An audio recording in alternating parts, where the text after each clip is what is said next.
Meski sudah dihimbau agar menghentikan sementara operasional tempat hiburan malam di tengah mewabahnya virus corona, namun beberapa tempat hiburan malam di kota Batu Raja masih tetap nekat beroperasi.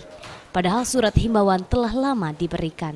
Dari pantauan Satuan Pol PP beserta polisi dan TNI yang mendatangi beberapa tempat hiburan malam, didapati para pengusaha karaoke itu nampak kucing-kucingan untuk membuka usahanya. Pasalnya terlihat beberapa pintu nampak ditutup namun masih ada celah untuk masuk bagi tamu. Hal itu diduga untuk menghindari himbauan yang telah mereka terima.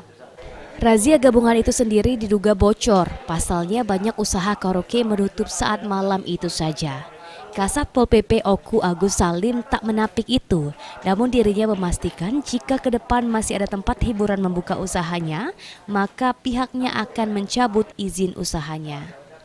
Diharapkan kesadaran ini juga bisa timbul dari pengusaha hiburan sehingga bisa menekan wabah virus corona masuk ke Oku. Kita himbau, kita temui dan surat dari kepolisian sudah ada, dari Dinas Pariwisata sudah ada, dan ditindaklanjuti oleh Pol PP. Apabila mereka kucing-kucingan, memang benar mereka berbuat dalam arti kata tidak mengindahkan himbauan tersebut, kita akan tidak sesuai dengan aturan.